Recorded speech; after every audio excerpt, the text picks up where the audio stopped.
Todos los países de la Tierra están sumidos en deudas. Estados Unidos debe ahora más de 38 billones de dólares, la cifra más alta de su historia. La Unión Europea arrastra alrededor de 14 billones y Japón casi 9 billones. Incluso naciones ricas en petróleo como Arabia Saudita o potencias exportadoras como Alemania y China deben sumas enormes. Pero aquí está la paradoja. Si todo el mundo debe dinero, entonces, ¿quién es exactamente el acreedor? Según la visión de este historiador financiero, donde el dinero, el poder y la historia chocan, nada es tan simple como parece. La deuda no es simplemente una carga, es la arquitectura del mundo moderno. Cada guerra, cada crisis, cada auge y caída se asienta sobre este andamiaje invisible de pagarés. Y si sigues la cadena de acreedores el tiempo suficiente, descubres una verdad inquietante. El mundo no le debe dinero a nadie en particular. Se lo debe a sí mismo. Pero eso no significa que todos se beneficien por igual. Para entender cómo llegamos a este punto, un planeta ahogado en más de 315 billones de dólares de deuda total, casi 3 veces el tamaño de la economía global, debemos volver al principio. Siglos antes del primer deslizamiento de tarjeta de crédito o transferencia digital, la idea de la deuda nacional nació no en Wall Street, sino en la guerra. En 1694, Inglaterra estaba luchando contra Francia y se estaba quedando rápidamente sin oro. El rey recurrió a los comerciantes en busca de ayuda financiera. A cambio de un flujo permanente de pagos de intereses respaldados por futuros impuestos, estos financiaron a la corona. Para gestionar este nuevo acuerdo, se creó el Banco de Inglaterra. Fue verdaderamente revolucionario. El Estado ahora podía gastar dinero que aún no poseía. Y a cambio, los prestamistas recibieron algo invaluable. Una promesa del gobierno, una que podía ser negociada, comprada o vendida. Ese fue el nacimiento del bono gubernamental, la semilla del sistema financiero moderno. Francia lo copió. Los Países Bajos lo refinaron. Los recién independizados Estados Unidos lo adoptaron para financiar su revolución y más tarde su expansión hacia el oeste. La deuda nacional se convirtió no en una señal de fracaso, sino en una medida de credibilidad. La capacidad de pedir prestado era la capacidad de gobernar. Los imperios una vez conquistaron territorio para extraer oro. Ahora, emitían bonos para extraer intereses. El campo de batalla se convirtió en el balance general. Avanzando 3 siglos, la deuda se ha convertido en la exportación dominante del mundo. El endeudamiento global aumenta en el equivalente a $1 billón cada 100 días. Cada país debe, cada banco presta, cada ciudadano, a través de impuestos, ahorros y pensiones, es a la vez deudor y acreedor. Pero, ¿quién tiene exactamente el otro extremo de la cuerda? Empecemos por Estados Unidos porque su deuda no es solo nacional, es global. De esos 38 billones de dólares, aproximadamente la mitad está en manos del público, lo que significa que se debe a inversores en lugar de a otras partes del gobierno. Aproximadamente 2/3 de esos inversores son estadounidenses. Bancos, fondos de pensiones, fondos mutuos, compañías de seguros y la Reserva Federal misma. El tercio restante, alrededor de 9 billones de dólares, está en manos extranjeras. Japón es el principal tenedor con alrededor de $1 billón, seguido por China con unos 800 mil millones de dólares. Así que, cuando la gente dice que está en deuda con China, eso es cierto, pero representa solo aproximadamente el 2% del total. La mayor parte de la deuda que debe Estados Unidos es a Estados Unidos. El Tesoro emite bonos. Los bancos y fondos los compran.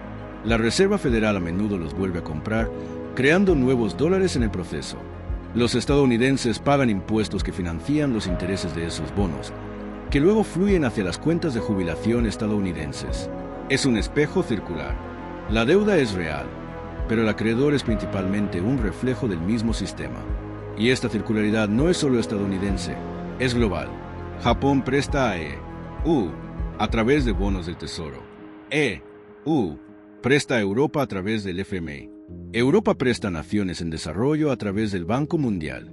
Las naciones en desarrollo, a su vez, prestan de vuelta a las economías avanzadas al depositar reservas de divisas en bonos occidentales. Es un juego planetario de la papa caliente, excepto que la papa está hecha de promesas. Pero hay una cuarta capa, la más poderosa de todas: los mercados mismos. Detrás de cada bono gubernamental se encuentra una red de instituciones: fondos de cobertura, fondos de pensiones, fondos soberanos de riqueza y bancos centrales que gestionan decenas de billones en activos. Son los verdaderos árbitros del crédito. Deciden qué naciones pueden pedir prestado bajo costo y cuáles pagarán una prima por sobrevivir. Cuando pierden la confianza, las monedas colapsan, los gobiernos caen y economías enteras pueden reestructurarse de la noche a la mañana. La democracia decide quién gobierna. Los mercados deciden quién sobrevive. Si desea profundizar en la historia y la mecánica de estas fuerzas financieras invisibles, considere suscribirse. Y el creador de mercado por excelencia, el moderno sumo sacerdote de este sistema, es el Banco Central. Los bancos centrales no se limitan a gestionar la deuda, la manufacturan. Cada vez que la Reserva Federal o el Banco Central Europeo compran bonos gubernamentales, crean dinero nuevo a cambio. El pasivo de un balance se convierte en el activo de otro. Cada dólar en circulación representa una unidad de deuda en algún otro lugar.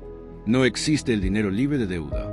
Durante décadas, este ciclo se ha sostenido a través de la confianza. Mientras los inversores crean que los gobiernos pagarán intereses, aunque nunca el principal, la máquina sigue girando. Pero, ¿qué sucede cuando la confianza flaquea? Lo hemos visto antes. En Grecia en 2010, la deuda del gobierno se volvió impagable. Los tenedores de bonos entraron en pánico. Los rendimientos se dispararon. El Banco Central Europeo y el FMI intervinieron, pero su rescate vino con austeridad. Subidas de impuestos, recortes de gastos y desempleo masivo. El rescate se convirtió en otra palabra para sacrificio.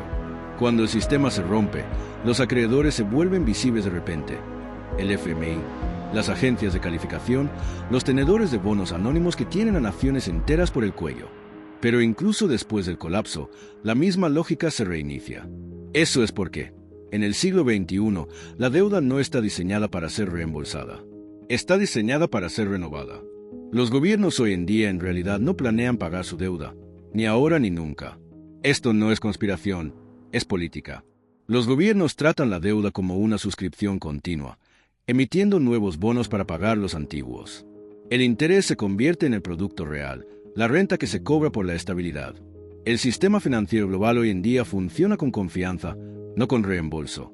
Estados Unidos nunca liquidará su deuda de 38 billones de dólares, la refinanciará para siempre. Japón ha estado renovando su deuda durante décadas, que ahora supera el 250% del PIB. Sin embargo, los rendimientos de sus bonos gubernamentales se mantienen cerca de cero. Los inversores no esperan el reembolso, esperan renovar el trato. ¿Por qué? Porque para ellos, la deuda gubernamental es la garantía más segura que existe. Un bono del Tesoro de no se ve como un pasivo. Es un activo, el fundamento mismo de los mercados globales.